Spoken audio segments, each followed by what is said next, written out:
This is Dan Schneider on this Dan Schneider video interview. The subject is The Twilight Zone, the classic television show from the 50s and 60s. I'll be talking with two experts about it. The conversation will begin in a moment. The subject is The Twilight Zone. I've got Mitchell Hadley and Martin Grams. They will be talking about the classic television show by Rod Serling.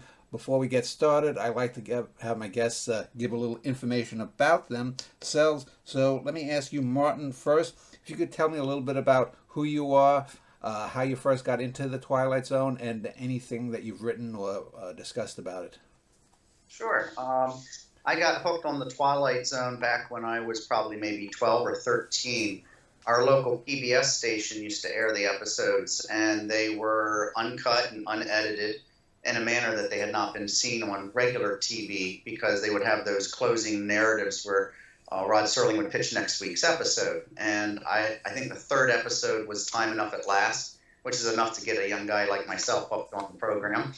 And so I just kind of knew the series inside and out and backwards and forwards. And so flash forward years later, I've written or co-written about 40 successfully published books. One was nominated for a Pulitzer for Best General Nonfiction.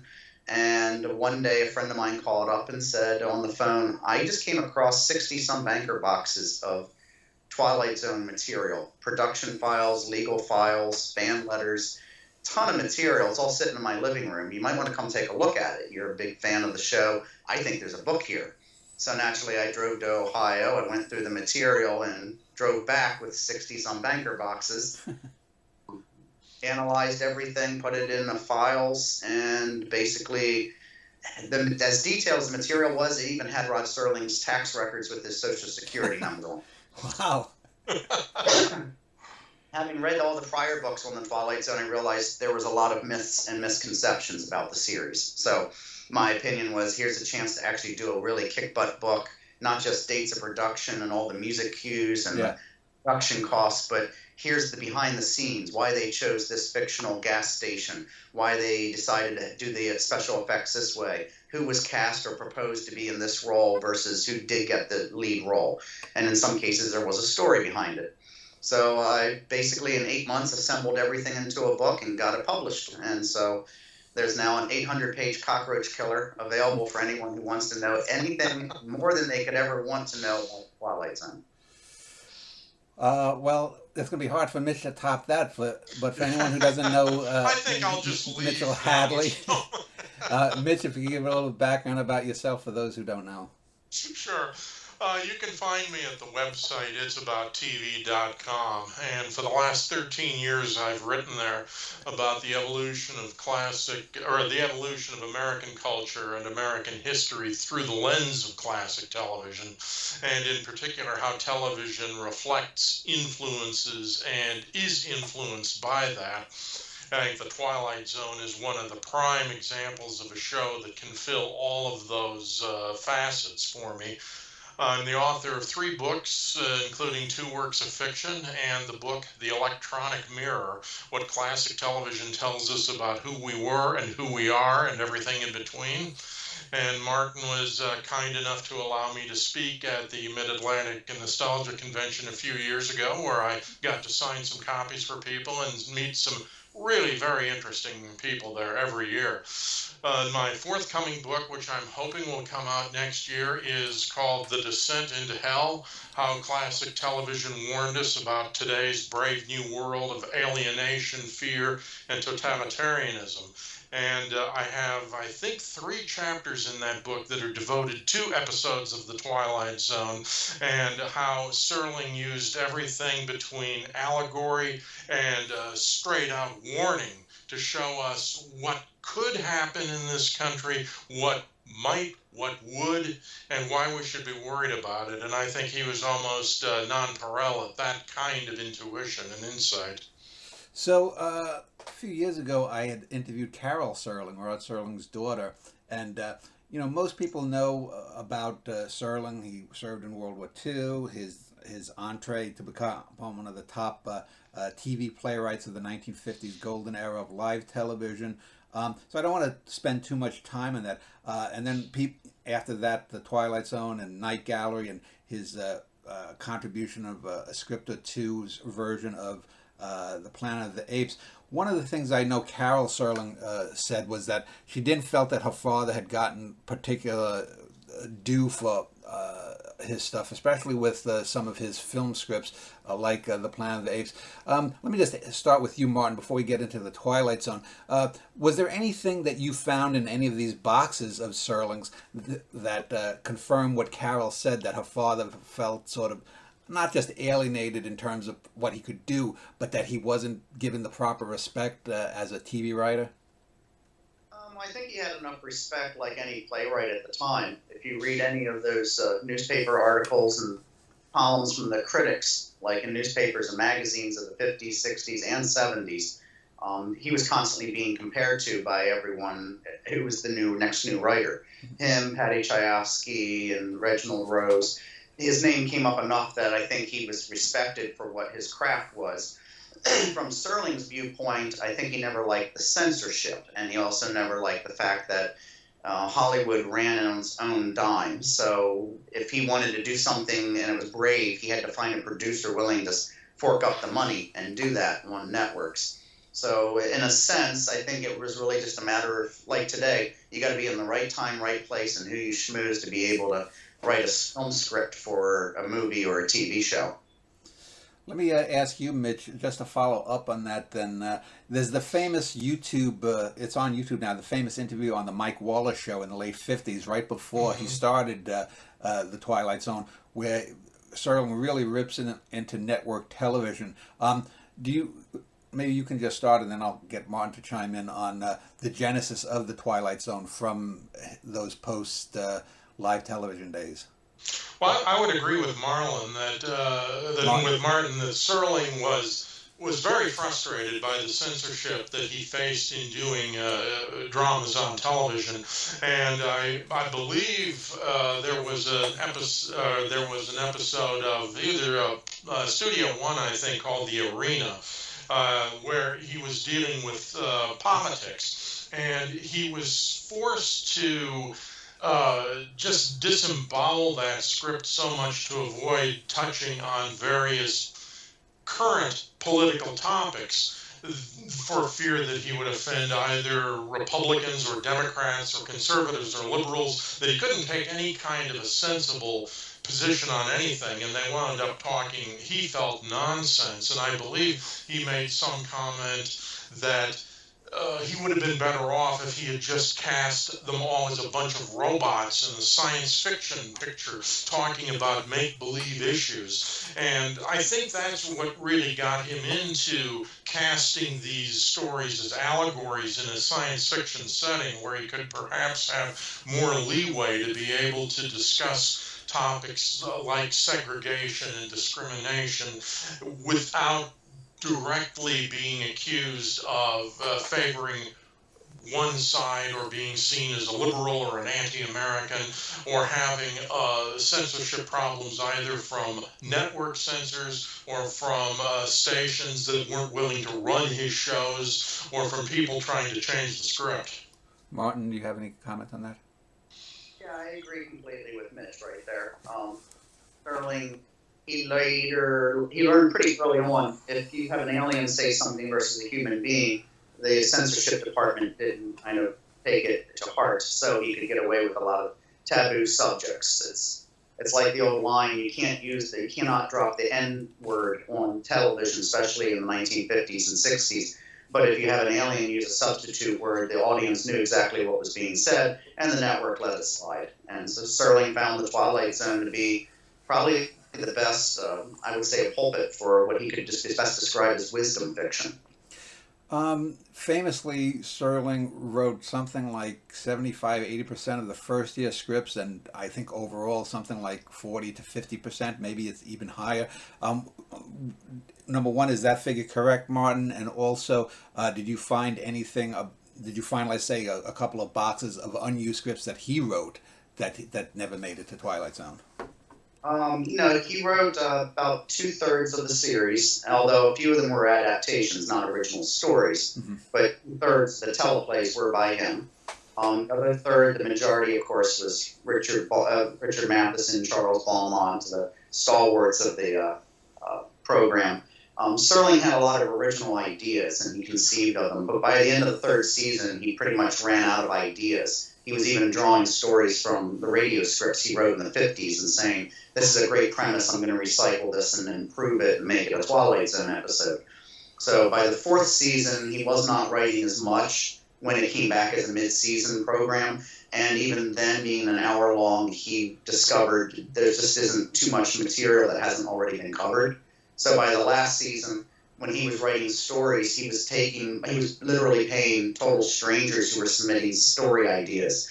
So that's just an example of kind of a stopwatch. And he wrote back to the person who submitted the story idea, and he said, there's a lot of ideas for stopwatches that when you click the button, the time freezes. I've read a bunch of them on Sci-Fi. Your story was original. It's not one that's been done, so we're going to use it on Twilight Zone. So it wasn't a matter of what he wanted to do as opposed to it just hasn't been done before, and he needed a story. So I think he was running out of ideas. As for scripts, I never came across any scripts that had never been done on Twilight Zone. He had one or two that were first drafts that were considerably different, such as the first script for the Twilight Zone that was never made, and then later he would make it into a half-hour version called The Gift in the third season. And the episode The Happy Place, he would recycle them as the trade-ins. So he kind of recycled as much material as he could. I will say there was 2 or 3 scripts in the last season that never got made, but they had to change over producers, and none of them were written by Serling, and they just never got done. Ironically, one got done in the 80s called The Doll, with Richard Matheson wrote, and it won an Emmy for the best drama of the year. So amazing. Serling could have used that one for the Twilight Zone if he had argued over with the producer. I want to come back towards the end of the show to talk about some of the classic episodes in the classic show, but I want to just sort of give an overview of this series and its concomitant series that followed, actually. So, Mitch, let me just ask you, with the original series, Martin was just talking about running out of scripts. They came up then with the idea, was it in season 4 to go to 60 minutes? Do we know why that went to 60-minute show rather than just a half-hour format? If you were running out of ideas with 30 minutes, it would seem to be quite illogical. Yeah, well, the ironic thing about it was that originally I think Serling had proposed that the Twilight Zone should be 60 minutes because that was the format and the length of the show that he was used to writing for. But he found very early on in the process that that really wasn't going to work. The 30 minutes was the perfect time to be able to keep everything sharp and to the point and tight, and that he was able to spring the surprises that he liked to be able to do. So I'm not sure. I don't remember, Martin, was there an impetus from the network that they needed to have something go at 60 minutes, or was it somebody's idea that it would be better that way? Well, after the third season, it was officially canceled. Right. I went off to teach at a college, and a few months into it, the network said, we're canceling a show starting in January, mid-season. We have an hour-long time slot. It's more difficult to find 2 half-hour shows to go into quick production and film. They said, so we got a producer over here who can whip it together pretty fast if you want to do a hour-long series. And so Serling said yes, which is why they did the hour-long format, and the only reason. A lot of people say that the hours never worked out well and they went back to a half-hour. But in reality, they only had half a season. It started in mid-season, so they only had to fill out a few weeks. The new producer, beginning with the 4th season, because they had Buck Houghton for the first 3, the new producer was quick at producing. In fact, you can see a lot of scenes done very quick and cheap, filmed on the back lot at MGM. There was not that polish and style from the first 3 years. And Serling's intro he was never on the set. So beginning with the 4th season, you'll notice the camera will spin around real quick. And Serling is standing there with a generic background. And basically they would film 5 or 6 of these, and then he'd fly back to the college to continue his teaching course, write another script or 2, and send it. But the producer called the shots for the 4th season. So it was almost like Serling was lending his name, but he wasn't really the craftsman he was involved in the first 3 years. And yet I think despite the fact that the 4th season gets not as much love as the rest of the series, and it gets knocked for that, but there were still some very good episodes from that 4th season. Oh yes, Jezebel, Death Ship. On Thursday we leave for home. There's a few good ones. Some of them fall flat, like Mute, which is a Richard Matheson story. And Matheson was good at concepts, but some of them are really better off as a half-hour story than an hour. So some of them just fell flat. But when you have a producer who's calling the shots, and Serling would have normally said, I don't think it would work. Let's pick a different story. That's what happened. Mm-hmm. Was the last season the season where they bought that Oscar-winning foreign film from the Ambrose Bierce story? Yes. That's one of those myths and misconceptions I had mentioned earlier. There's a story in Mark Scott Zicree's book where it was related to Mark Scott Zicree, and someone related it incorrectly, why they decided to do that film short. And in reality, we discovered the cost was completely different. It wasn't a cost factor. Serling had seen it at the Cannes Film Festival, said, my God, this would be a great episode. And they licensed the rights. They went back and forth. It looked like it was going to be dropped. And then eventually the owners said relinquished over the price.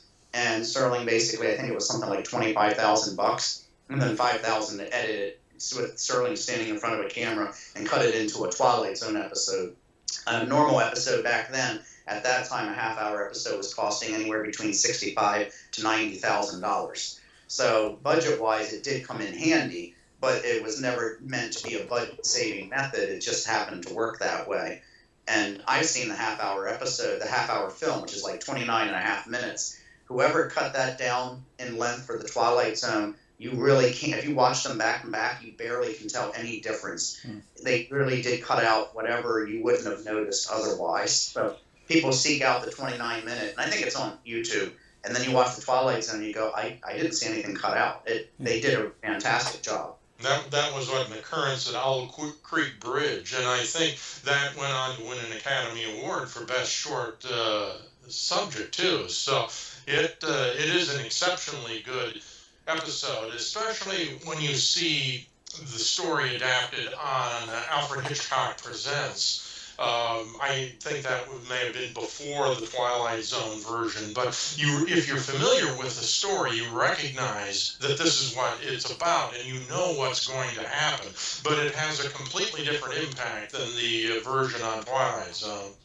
It is, and it's kind of what I would say was ringing the bell for a new format for the series.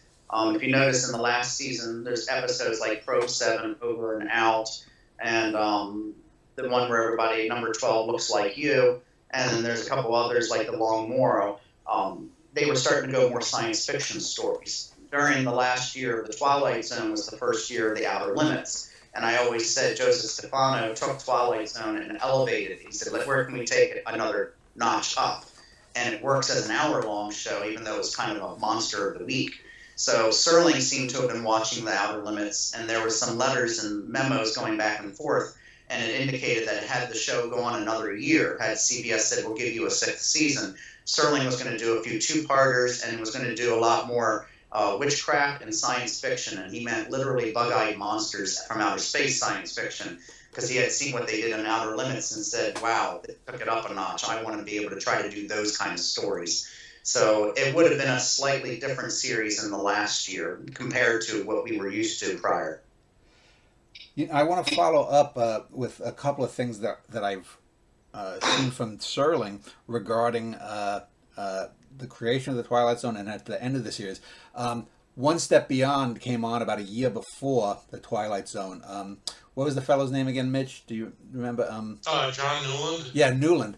And there's an interesting YouTube video that if you Google the two names, at least as of a couple of months ago, who knows, it might have been brought down for whatever reasons, but where Serling is talking about Newland and that apparently they were at, I guess, a hotel together with their families not long after One Step Beyond came on, and Serling told him about his idea, and Newland gave him his blessing. And it's interesting because when you're talking about the bug-eyed monsters of Outer Limits, which Mitch and I did a show on a couple of months ago, that show was very much more in the Ripley's Believe It or Not vein, and Twilight Zone is sort of midway between those two. Do you have any idea, Martin, if that was a conscious decision of his to not go one step beyond in terms of stuff, but not go quite as far as you said with Outer Limits. I don't think there was much of a comparison and trying to upstage each other or replicate. I think they knew each program had their own unique style, as what you call a value proposition. So One Step Beyond was more based on originals. It was stories based on what supposedly happened or true events. Serling avoided the true events stories, and anytime he used anything historical like The Passers-By, which was Civil War, that wasn't the same type of story John Newland would have been doing. Even though Outer Limits was still even a completely different show. But you could tell that the Outer Limits was more trying to do what Twilight Zone did and just elevated another notch. So I think there was from what I understand, the only animosity between anybody was Alfred Hitchcock and NBC when NBC brought in Thriller with Boris Karloff. Because of the writers' strike, the writers were writing thrilling stories, not horror stories originally, and Hitchcock took offense to it and said it's an hour-long anthology and it's no different than what we're doing. And he actually had a conversation with the network heads about what they should or shouldn't be doing, or his threat to leave or go off to another network. But with anybody else, I don't think anybody had any qualms or professional jealousies over how the programs were evolving. They all knew they had their own style. Yeah, and I think that if you look at a couple of first season episodes from each show, One Step Beyond very early on does a show about the sinking of the Titanic, and the thrust of the story is how different people had premonitions that this disaster was going to happen. Whereas in the Twilight Zone, Serling would have taken the course he did in the episode with Nehemiah Persoff, where if he's going to use a shipwreck, he's going to use it as some kind of an allegory, and all of a sudden you're into the Flying Dutchman instead of the sinking of the Titanic. So I think that's a good illustration of how the two really had completely different approaches to the kind of story that they wanted to tell and the kind of message that they wanted contained in them. Martin, you mentioned a Civil War episode. What was the name of that one you just mentioned? The Passers-By. Was that the one where it's a troop of soldiers that is sort of marching on?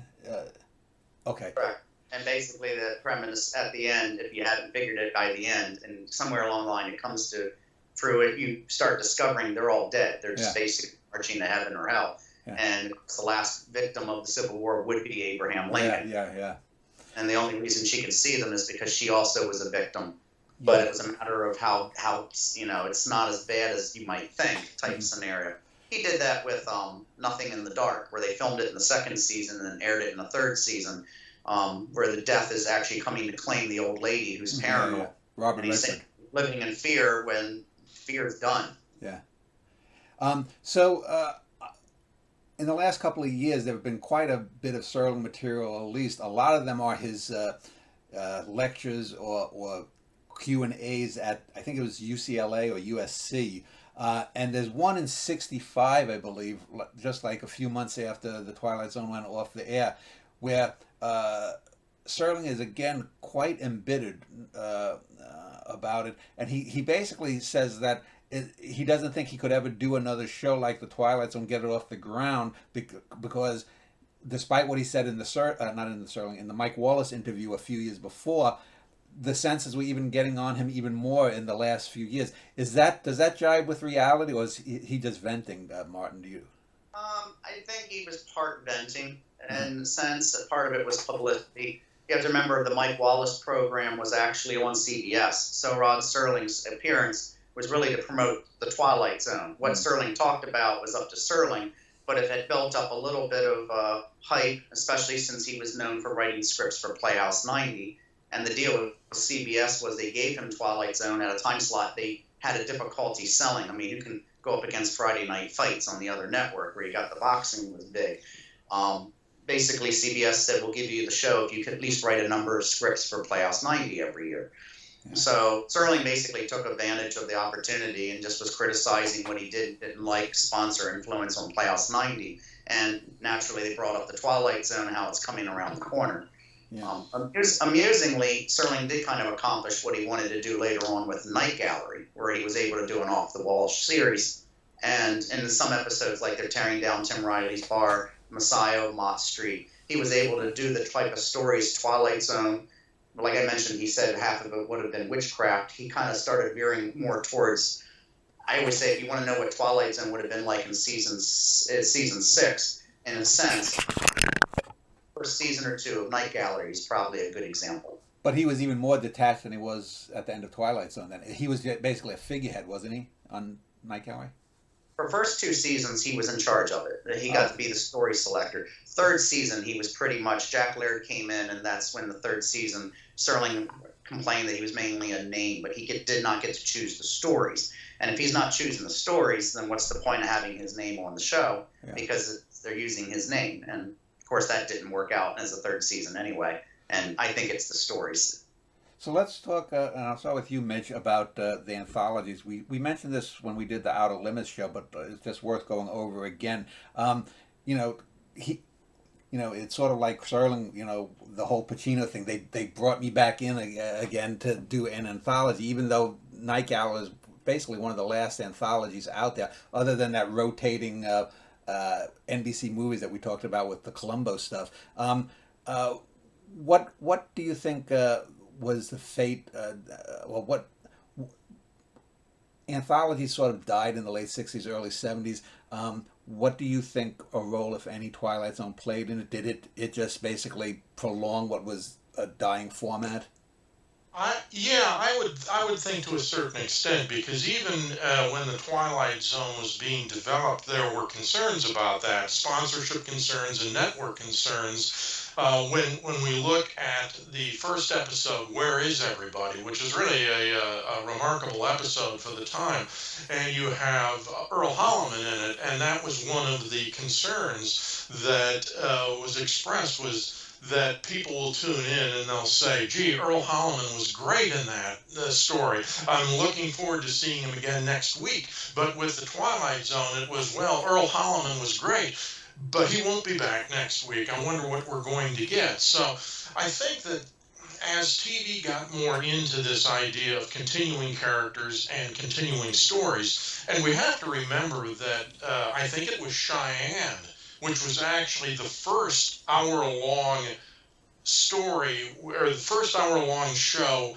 with a star and a continuing story that returned for a second season. There were half-hour shows with sitcoms, but they'd never had an hour-long show with a continuing character that had returned for a second season. So you were seeing the transition from anthologies to shows that could be marketed based on the stars, based on the stories, based on the familiar faces and the relationship between the faces and the sponsors who so often controlled the time slots. So I think that the Twilight Zone continued that tradition of anthologies, but they were already going by then, and I think by the time we come to the end of the anthologies, I think that it might be the U.S. Steel Hour that's the last hour-long anthology on the air. So by the time the Twilight Zone goes, I think that we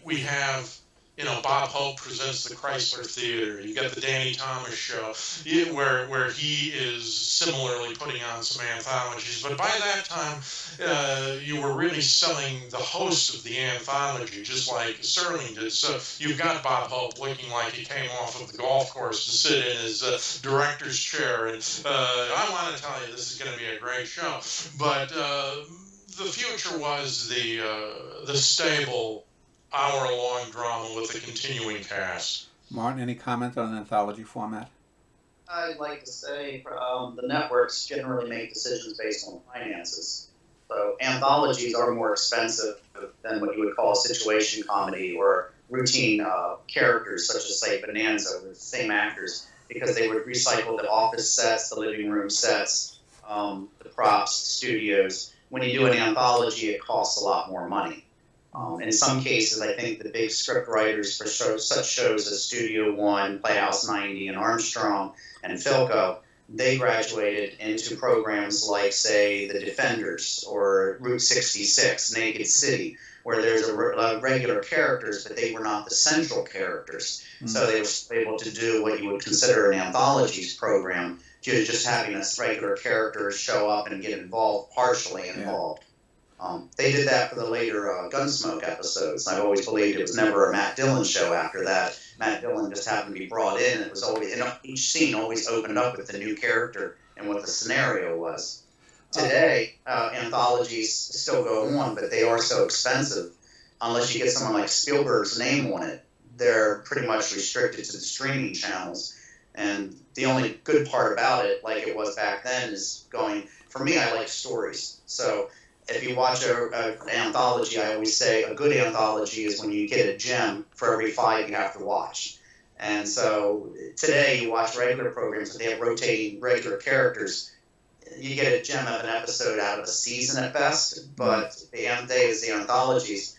I think today you could consider the new Star Trek series, Strange New Worlds, an anthology. Yeah. And who's watching the second season now has realized even Christopher Pike, the captain, he wasn't in the first 2 episodes. He wasn't in like 2 or 3 of the first 3 episodes. It wasn't until episode 4 that he's actually a lead character in a story, because they're doing stories and just pulling whatever character would fit well with that. But they're not focusing on a Star Trek story. It's just a story of whatever's going on the planet and what people are having to go through. So in a sense, what Gene Roddenberry did for the original Star Trek, following in the mold of Rod Serling on Twilight Zone, is still going on today.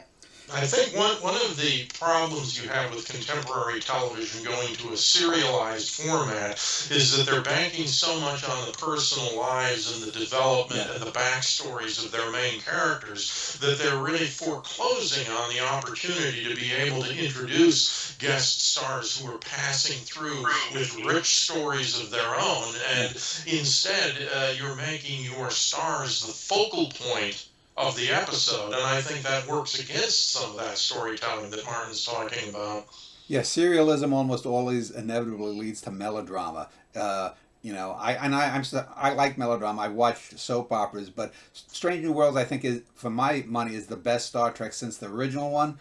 Because it's the most like it, although it does have, the loud mouth characters and some of the stuff that I could do without. But I think it's a big improvement over Picard and Discovery. Martin, I want to just focus a little bit more on the original series, then talk about some of the other iterations of it, and then we'll talk about some of the best and favorite episodes that people most identify with, and some episodes that maybe are underrated that you'd like to mention. But people don't seem to realize that the famous do do do do do do do do do do do do theme song was the second one, and I think we mentioned this on another show, Mitch. I actually prefer the first one. I prefer the actual written intro and the spooky boom boom. It's almost like cobwebs or something. So what is your take on that, and why do you think it was the second song that became so iconic? I think the first one I like the best myself. Second one became iconic simply because it's just repetition and does present a little bit of eeriness, where the first one's more of a dreary, dreamlike sequence. Yeah. Sort of like a hazy, we don't know if it's going to be fantasy or science fiction. In fact, it works well with what Rod Serling, I think erroneously, said that during the first season of Twilight Zone, Twilight Zone was fantasy. He goes, it's not science fiction. And I get where he was coming from, but Ray Bradbury once said fantasy is the fiction that would never happen, such as Lord of the Rings, whereas science fiction is something that's probable and it can happen, such as space-time travel and space travel and so on. So Serling could call it fantasy, but I think that's where Bernard Herrmann created the first score, because Serling told him it's a show of fantasy. Because Herrmann never saw the episodes. He just maybe at best saw the pilot, and that's science fiction. So I think Herrmann just saw the opening credits and said, okay, I'm going to make something dreary and something that's more like a fantasy. And of course, Herrmann was such a wonderful composer in the first place. With the work that he did with Alfred Hitchcock and some of the other serious pieces that he did, it's a lovely theme. And anytime you see some of Herrmann's work in various episodes, you're almost always drawn to that music as projecting this inner world that's going on. I think Martin's absolutely right that it all comes down to how the show is portraying, whether it's talking about fantasy or science fiction. You look at the first episode that I mentioned earlier, Where Is Everybody? And you can kind of see that struggle going on where Serling is kind of being, in a way, pressured to provide a rational explanation at the end of the episode for what had happened. And so you have Earl Holliman's astronaut going through this, what turns out to be an isolation chamber, preparing him for interplanetary flight. And that's what we find out at the end. But when it comes time for Serling to publish the story in a collection of stories from the Twilight Zone, he adds this little flip in there where one of the scenes involved Holloman going into a movie theater, which is of course empty and nothing is playing.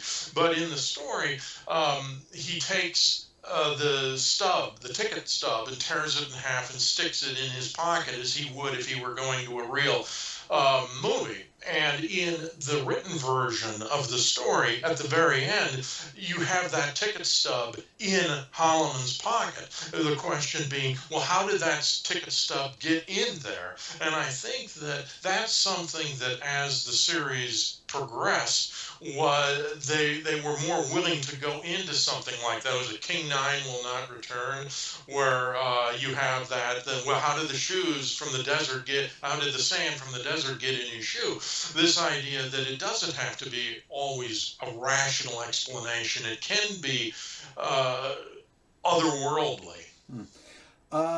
We did mention Night Gallery, and I want to talk about the later iterations of the show. But I remember in the mid-'70s when I was a kid, one of the things that kept the Twilight Zone alive in the imagination, other than I think there were one of those books was released in the '70s, there was the Twilight Zone magazine. So Martin, do you know anything about the magazine? Because Serling, I know, had a few stories in it. I remember there was actually an excellent Stephen King story about time travel where when you went through time travel, you actually traveled from the beginning of the universe to then, and if you woke up but without properly doing it, you aged. And it was a very Twilight Zone-ish story by King.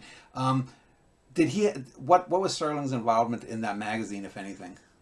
Serling had no involvement with the magazine. In fact, it premiered, to my knowledge, after he passed away.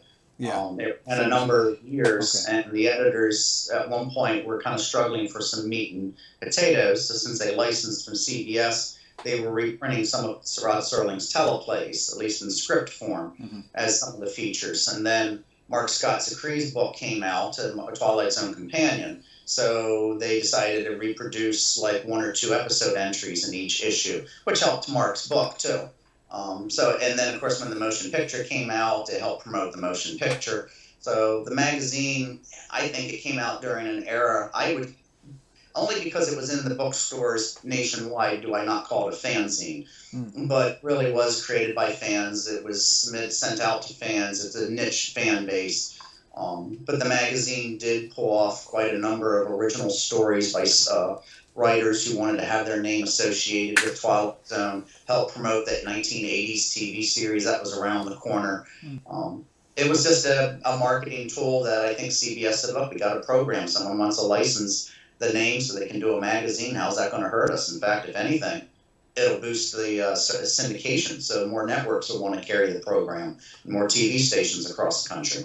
It came in a period, too, before the internet, where if you wanted to see an original Serling script, if you wanted to follow along, or if you just wanted to be able to read it, this was about your only chance to be able to do it, because you couldn't just go on Google and bring up Twilight Zone scripts. Yeah. So it was really an effective way of keeping the series in everybody's minds and providing that fan type of information that they wouldn't be able to get any other way.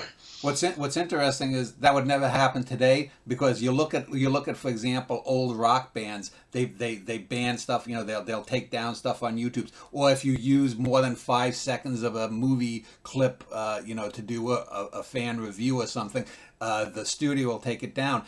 From what you said, Martin, the Twilight Zone people were smart. They probably said, Serling's gone, we need something, right? Right, and the licensing back then has not changed too much from today. There's a number of factors behind the scenes why they license, and Nowadays, the biggest decision is what they call IP, intellectual property. How does this add value to the property that we own? How does this market and promote? I equate it to a simple, it gets complex, but the simplistic method would be like taking a movie trailer for a film coming out later this summer. You put it up on YouTube, the studio is not going to shut you down. They want that free advertising. 10 years from now, is that benefiting them? No. Have they made their money on the movie? Yes. Do they want it off YouTube because there's no benefit to the studio? Or more importantly, there might be some licensing rights behind the scenes where the musician says, hey, if you're not shutting them down, you're allowing them, I'm not getting my royalties for the music because it's beyond the promoting aspect now. So it's a fine line where there's always a gray area temporarily. And studios generally say, do we make money or not? So you can anyone can contact a network or the rights holders and say, hey, I'd like to do a magazine, I'd like to do a book, like to do a documentary. And if you approach them right and they see the value in it, they'll sign off in a heartbeat. So the 80s series, so there was the 80s series, there was one with Forrest Whitaker around the turn of the century, and then there was one more with, who's the film director that did the lead? Jordan Peele, yeah. So let's talk about each of them. I only saw the first one fully, and I saw a couple of little here and there with the other two. I remember one of the mini episodes was like called a Small Talent for War, which was, I think, a classic episode, which the aliens want to destroy the Earth, and they say you just are petty barbarians and whatnot, and people, the Earthlings sign all the peace agreements, and they said, no, we want warriors. You misunderstood us. And I thought that was a terrific Serling-like close. What is your take on each of these three later iterations, Martin? Did they get, the further you get from Serling, the lesser they become, or what?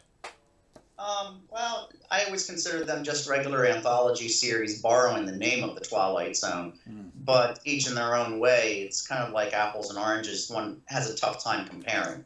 In other words, 1980s, I would consider the era where they were doing Freddy's Nightmares, they were doing Tales from the Dark Side, amazing stories. Each one had their own formula. For CBS, they just said, hey, we'd like to do our own version of Twilight Zone, but they were just licensing the name. Occasionally you'll get a writer who gets that feel or what the original series was, where you could equate it to this could have been an episode from the original series, but it's very few and far between. And each of the renditions kind of do that. I think they're cashing in on the name. And even Jordan Peele had his decision of this is where we're going to go with most of the stories and thematic material, but is it really a Twilight Zone story? And in my mind, I think the very first episode of Jordan Peele's new one about the comedian who decides if he insults people on stage, he'd become more popular, but then they end up disappearing out of his life, not just figuratively, but literally. And I thought that was a fantastic episode, but then after that, the series just starts being another, in fact, if anything, was more like a new version of Outer Limits with the Twilight Zone name. So I have a hard time comparing them to the original series. But it's like a remake of, say, a movie like when they do Planet of the Apes and someone goes, well, it's not the same as the original. I say, but you still have the original. Yeah. Well, it's also, too, like the Twilight Zone movie. They just weren't like 3 out of the 4 episodes remakes of the classic TV? And there was only like one original story, wasn't there? Correct. And like today's anthologies, it has to have a big name person involved to back it for the networks to say, okay, it's going to be more expensive than recycling the same sets we're doing over and over, like Office Works, or as the big budget cut now is, let's have a bunch of people sit around a table and talk and drink coffee for an hour about today's news because it's cheap and they can film it in a studio with 3 cameras. And 2 hours later, they got an hour-long broadcast, and they do this 5 days a week, and it's economical. So you have to get someone like Jordan Peele, Steven Spielberg, and in the case of, like, say, the Twilight Zone movie, you had Joe Landis, you had Joe Dante, you had Steven Spielberg, you had these names, and how could you not actually take advantage of them and let them go ahead and do their own thing? Yeah, and the 80s, Spielberg also had, what was it, Amazing Stories or something?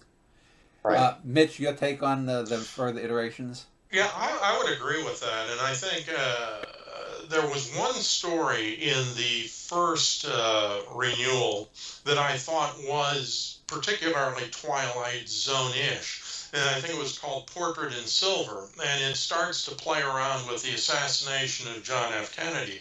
And this professor goes back in time, essentially goes back in time to try to prevent Kennedy's assassination. He does, but in doing so, he finds that there are other pressure points in the world that are created because of his interference with history. And it has a very interesting moment because the professor saves Kennedy's life. Kennedy brings him to the White House to thank him for it. You have various things break out, but the professor had always kept a Kennedy $50 as a good luck piece, and he drops the $50. Kennedy picks it up, sees his profile on the $50, sees the year on the $50, and he says to the professor, "I was supposed to die in this, wasn't I?" And the professor acknowledges, yes, that's what happened. And so at the end, Kennedy demands that he be sent back in time to fulfill his destiny. But the professor pushes him out of his way, takes his place, and becomes assassinated. Kennedy essentially becomes the professor then, living his life in the future. That was interesting, but the moral of the story, I thought, was particularly something that Serling might have liked, which was you can't change time, you can't change history. You become part of it. And I thought that was pretty good. That was the kind of a story that could have made it on a Twilight Zone, although it would have required them to take on a current affair, a true life thing with JFK that they might have been reluctant to. But one of the things I'd like to ask Martin about with his take on these was that a critic offered a pretty simple explanation, I thought, for why the subsequent versions of it didn't catch on. And this person said it could be as simple as the fact that they weren't shot in black and white. That there was something about the neo-noirness of the show sometimes, the starkness of the black and white, the way that the cinematography could cast this atmosphere over the story that color versions of it couldn't rise up to. Do you think that that was anything to do with it? I don't know, because I've seen even modern day TV shows where they would re-release them in reruns in black and white, whether the novelty is, hey, the comic book was in black and white, so now we're going to re-air the same episodes now in black and white. It does add a different cinematic feel to it, but I always believed if it wasn't filmed to be shot in black and white, it kind of helps and kind of doesn't. I'll give you an example. The Outer Limits, the first season's fantastic, and the second season, it was just a budget and new producers that were the situation. But when Showtime brought that back, that was probably the only anthology I've ever seen, at least for the first year or two, that really did live up to the original series. And at least 50% of the episodes, I said, my goodness, this is as good as the original series. These people had ideas and said this would make a great one. And I think by the third season, they kind of said, now we ran out of ideas. What can we come up with? So I've looked at all of the programs, regardless, as just another anthology series.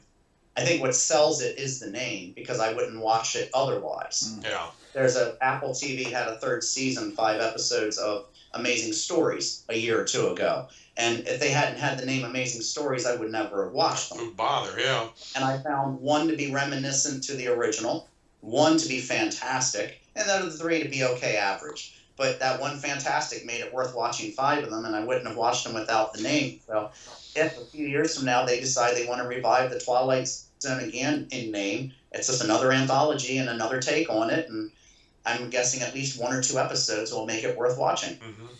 It's an interesting point you made there, Mitch, because I don't know if you know, but there have been studies done psychologically that in the first half of the 20th century, most people were dreaming in color because that was like real life.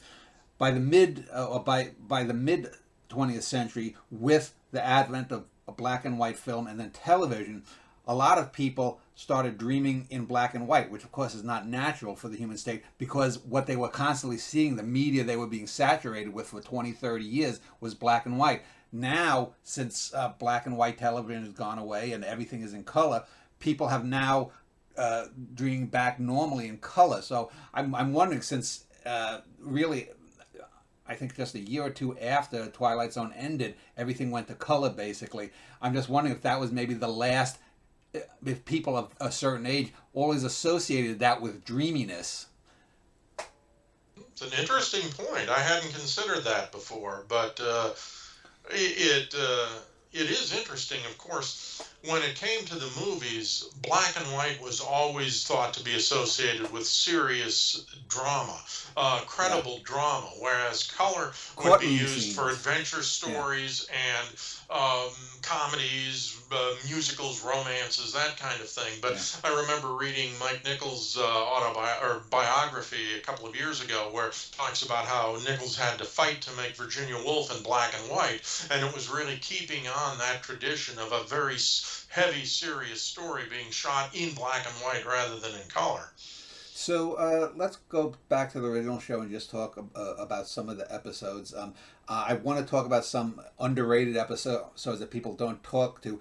But when just as we were talking, and I just came back from a doctor's appointment, so my mind was elsewhere, and I was thinking of classic episodes. The one that always comes to me, and probably it's because it's based on Pirandello's 6 characters in search of an author, is 5 characters in search of an exit. The one where the humans or the characters end up to be dolls in a Salvation Army oil drum or something. And to me, that's just so beautifully condensed. It's existential and whatnot. That always comes to me as one of the 2 or 3 best ones. What 2 or 3 come to you, Martin, just off the top of your head as the best, whether they're famous or not? Oh, I always, it's funny, I've been asked that question many times, and I figure having watched the series so many times over and over, so even the ones that I liked originally, after so many runs, you kind of sit back and go, eh. So there's one that has held up time and time again, I could watch probably 100 times, and that's Walking Distance. Yeah. To me, probably Serling at his best. The director did fantastic. Bernard Herrmann's music score really clinches that episode. And the wisdom of looking back constantly instead of just moving forward, looking at the worst and how the world has gotten worse over the years. And in reality, we'd always turn to our father. And even though his father's dead, he's getting the wisdom from his father. That's the merry-go-round one where he ends up with a leg hurt, right? Yeah. Correct. I always say that's probably what you would call the quintessential Twilight Zone, where it's not so much science fiction, it's not so much fantasy, because you could classify it both ways. The one you referred to, 5 characters in search of an exit, would be more fantasy. Yeah. And so they what Serling really wanted to do was there's no explanation, but it's something to think on later. Yeah, and I know that in those UCLA lectures that have been going up recently in the last year or two, Serling mentions that episode, and he says that if you look, there's the other one with the name of a town, going back to a simpler time or to a simpler place, a simpler world, he says something like 20% of Twilight Zones are basically a riff on that basic story. Right. And it's funny, I've heard a recording where he was talking to his students. He played a few Twilight Zone episodes to see what they thought about it from the standpoint of script writing. Yeah. And he actually criticized Walking Distance. And he forgot the adage Ray Bradbury once said, every author is like an artist. They're going to look back at their own work years later and see vast improvement because they themselves have improved. And so they think that it would look better now in this manner, whereas back then it was good enough then, it's still timeless. Yeah. So I don't think Serling looked at anything timeless. I think he looked at what was the next around the corner. Yeah. Mitch, what 1 or 2 episodes come right to you as the best that have stuck with you? Well, I won't do Walking Distance because I think Martin's absolutely right. There's nothing to add to it. When the sky was opened, I just saw that again a couple of weeks ago, and that is just a chilling episode. This idea that 3 astronauts go into space, they return safely, but they disappeared from the radar and lost contact for a certain period of time. after they return individually, one by one, they begin to disappear, and no one has any memories of them. It isn't just that they're gone, it's as if they'd never existed. And you just had these three tremendous performances by Rod Taylor and Jim Hutton and Charles Aidman. And it's not only a great story because it's dealing with the supernatural, the unknown, something sinister, but it also highlights something that Twilight Zone did so well, which was get terrific performances from actors who had really meaty roles. And you look at Taylor particularly, even though he's one of three astronauts, he dominates so much of the story.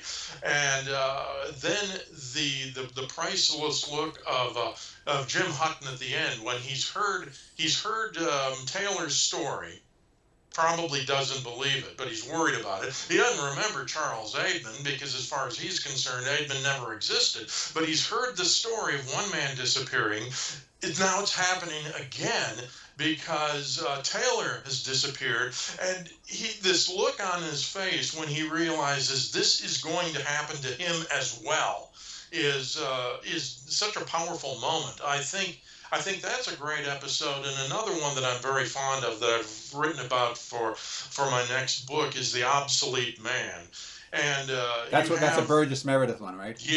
Yes, and that has the same aspect, that you have a great performance from a great actor in Burgess Meredith. But I think it's also an example of how Serling was able to work around some of the constraints that he encountered between the network and various censors and various pressure groups. A lot of people would interpret that story today as being a parable about McCarthyism, and you even have some similarities in the questioning of Meredith's character, that it sounds sort of like the way McCarthy phrased his questions, not only the way the questions were asked, but the tone of voice, the way that they're enunciated.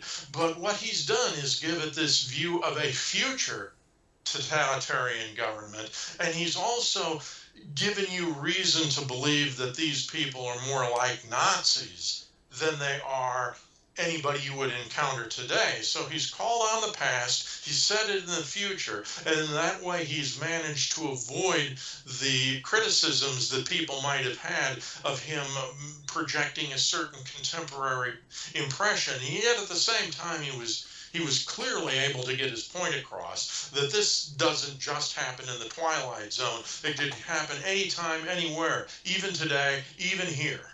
Yeah, I want to talk about a couple of underrated episodes that you have. My one, I'll give you in a second.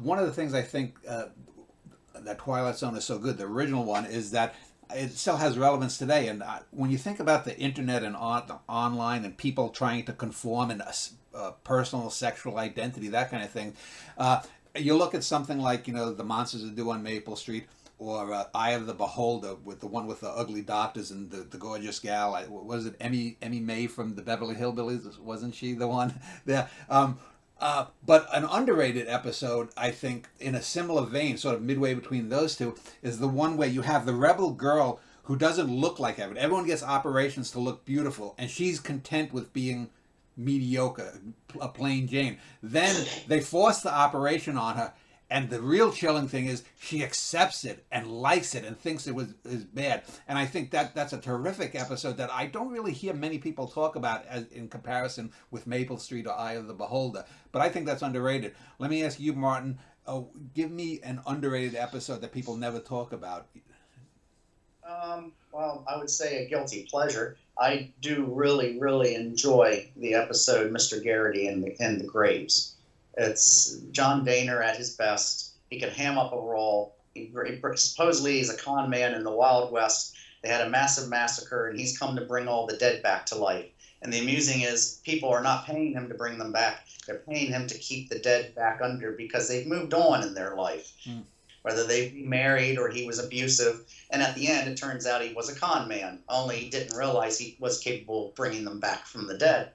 But I find that one's, and except for a few episodes in the last season, the one highlight I've noticed on Twilight Zone is it's meat and potatoes for one person performance. On rare occasions, two. It's if you got a role in Twilight Zone, whether you were Agnes Moorehead in The Invaders Yeah. or Bert Meredith in Time Enough at Last, generally, if you were the lead in the character, you had a role that you could really do your acting chops.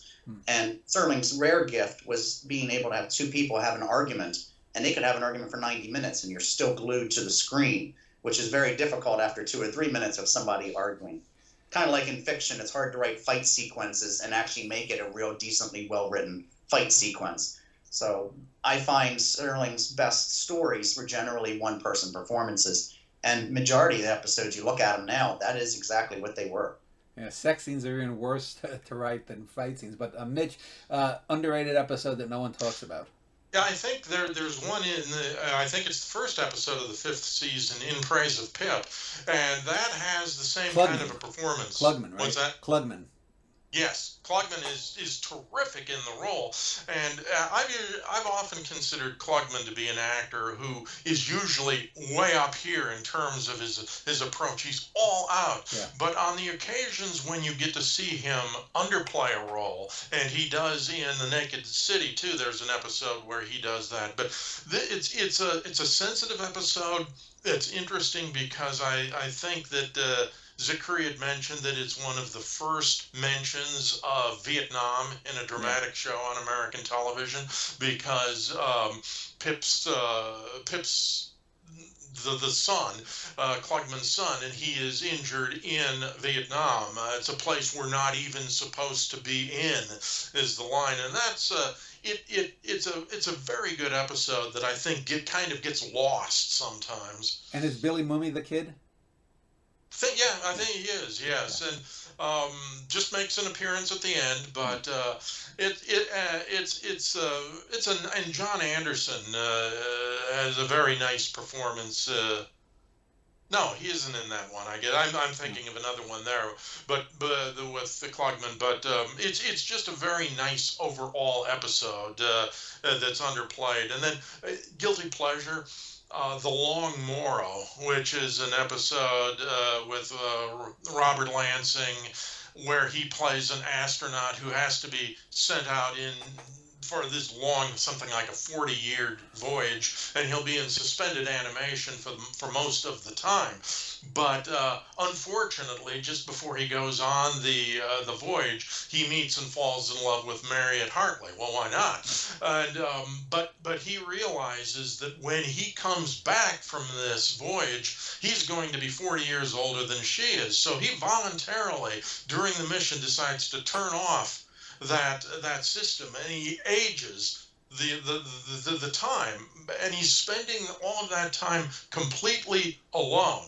And of course, the O. Henry ending to it is that it turns out she had decided to undergo the suspended animation so that she would remain young and they would be the same age again. So it's one of those cross purposes things. But it's an okay story. But what I remember about it, I think, is the lovely score that you have in there, and the fact that the awesomeness of this idea that you are traveling through space all alone for that length of time with nobody to talk to, nobody to see, nothing else to do, trapped in your own thoughts. And that is really quite a sobering idea. Yeah.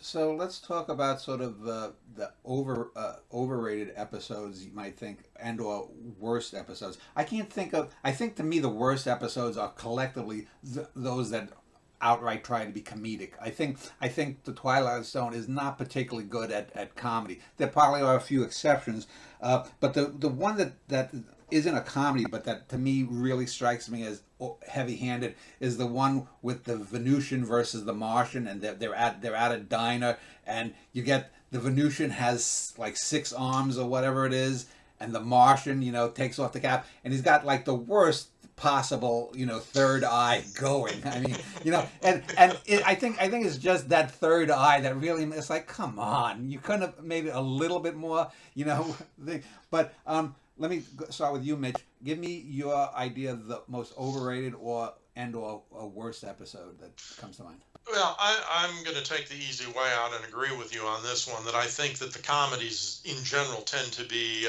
disappointing. Those are things Serling, for whatever reason, at least in these episodes, didn't seem to have a real hand for comedy. And I think that you had some very good performers, Orson Bean, Carol Burnett, who don't get the chance to shine in those episodes because they don't work.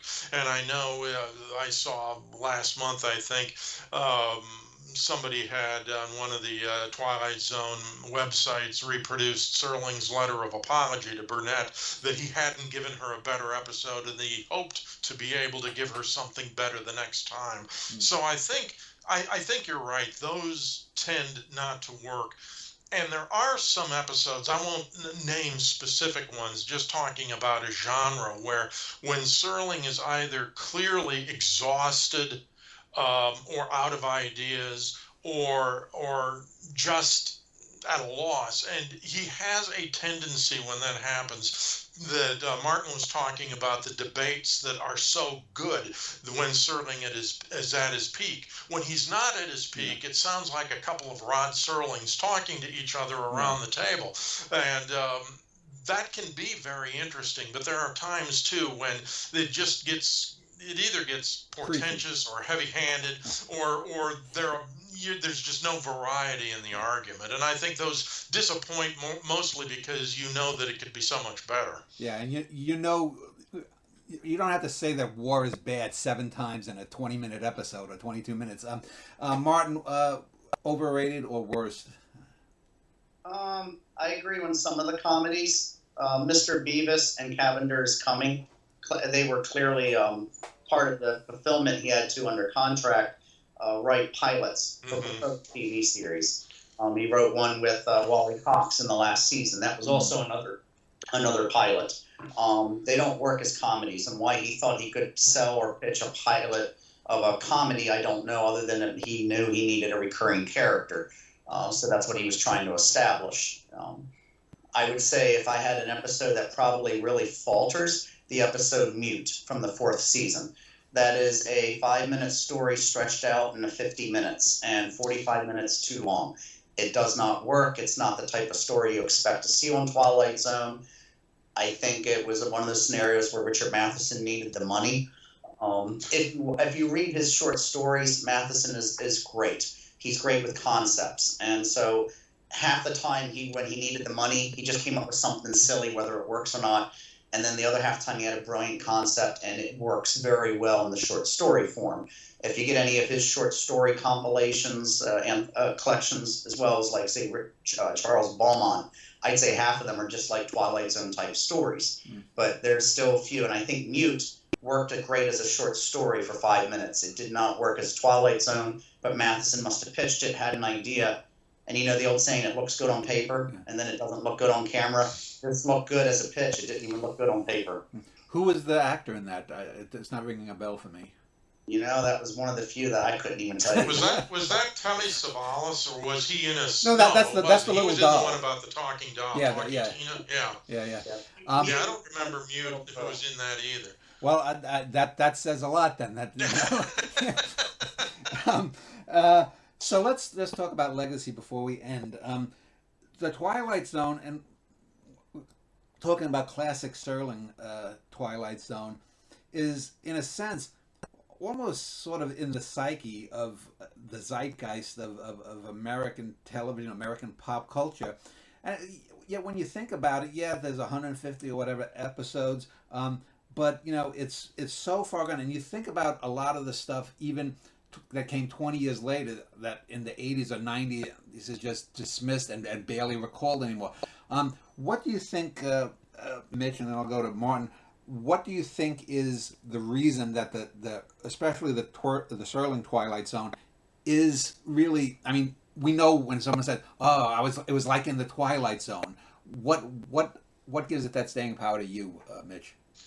I think that part of it is that Serling is able to identify the fears and apprehensions that a lot of people have. And he's able to tap into that somehow and bring them to the screen and put a lot of his protagonists into situations that people can identify with. I think that's a big part of it. I think the talent of the actors and the writers is a big part of it as well. And I think the fact that they were willing to take risks with serious stories that had serious ideas behind them and to put them on TV in a way that people weren't accustomed to seeing. I think that those make the series unforgettable. And you know, there's a tendency, I think, for people to start to look back at Twilight Zone, and it's praised so often, and the people who like it so much that you start to become skeptical of it, and you start to think that people write down that the Twilight Zone is a great story because they feel like they're supposed to acknowledge it, that everybody else says it's great, it must be great. And then, especially if you haven't seen it for a while, you start watching it, you pop in the disc and start watching the first few episodes, and you say to yourself, my gosh, this is great television.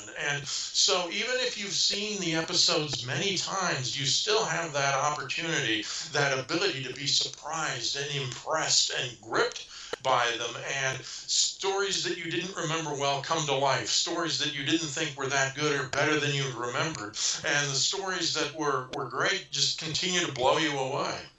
Martin, years ago, I wrote a poem about Serling called Aesop in a Modern Box, meaning a television. And I think when I was a kid, we learned about Aesop's fable. We know about the crow that would drop the pebbles into the bottle to get the water to come higher. We know about the tortoise and the hare. That iteration. When we've talked about certain episodes, all three of us are going, oh, yeah. You know, that one, that's with Klugman. That's with, that's the one with the kid that I think personally that the Twilight Zone sticks because it is modern fable telling at its best, when it's at its best. Do you agree with that, Martin? If not, what is your reason for the staying power? I agree. The caliber is much higher than most anthologies of that time. And the legacy today, I wouldn't even say 100% of it is the show itself. I worked, as an example, many years ago, I worked about 2 years at Starbucks. And of course, all the kids there were in their early 20s or late teens. And when they heard about the name Twilight Zone, they all lit up. They all talked about, oh, that show's cool. Remember the episode about such and such? And I was kind of flabbergasted because if you ask a kid today who Indiana Jones is, they might know Harrison Ford. But Indiana Jones, like my wife and I went to go see the new movie, we're in our 40s. We were the youngest people in the theater. And even Hollywood Reporter just pointed out, because that's what happened 10 years ago when we went to see it. And Hollywood Reporter said the profits are dismal, but then they just noticed something and said, it's odd. Most of the people are older than 45 coming to the theater. There was no kids. And I'm thinking, yeah, I noticed that myself. But to hear these young kids talking about Twilight Zone, but they don't know who Indiana Jones is, kind of made me look back and say, how is it they were exposed to that? And unlike most TV shows, it's become almost a tradition, especially with Sci-Fi Channel for many years, to have a New Year's marathon or a 4th of July marathon and play all-day marathon of Twilight Zone. And so I've always said the exposure to younger kids to maintain a longevity and legacy, whether it be Andy Griffith's show or Gunsmoke or I Love Lucy, isn't the popularity of the program as much as it's aired enough and frequent enough that on the time slot, in this case like New Year's, who's not home on New Year's Day, kids actually get exposed to it and they watch one or two. And of course, those marathons play some of the best of the series. And that's what ends up getting the kids hooked on it. Now they watch the show on a regular basis. So today with streaming like YouTube, you would think this is an easy access portal now for any old programs or old black and white movies to take away that stigma of black and white to younger audience. And in reality, it isn't, because that's not where the kids are beelining for unless they type it in the search engine. Yeah. So Twilight Zone, I think part of the legacy was having those networks once or twice a year have marathons, and young kids now get hooked on it who tell other young kids. So the legacy, in a sense, it's a kudos to Serling. If the stories weren't that good, nobody would be raving about it. But when the best stuff is being played once or twice a year routinely over and over, that has helped, I would say more than anything, maintain the legacy of the show. Yeah, and as you were speaking that, Martin, I was thinking to myself, it's adult entertainment, not in the pornographic sense, but it doesn't look down to you and pat you on the head like so much movies and TV does today. It says you're intelligent, you can figure this out, and I think that involves someone to come back and say, "Oh, let me rewatch that episode. Something's nagging in the back of my mind," and then on the second, maybe third, maybe even fourth rewatch, you say, "Ah, now I got it. That's what hooked me." But anyway, I want to thank both of you, Martin Grams. It's martingrams.blogspot.com is your blog. I'll link to that. And Mitch Hadley, it's about TV.com is your blog. I'll link to that. I want to thank you both for an hour or more of stimulating discussion about this great show. So thank you very much.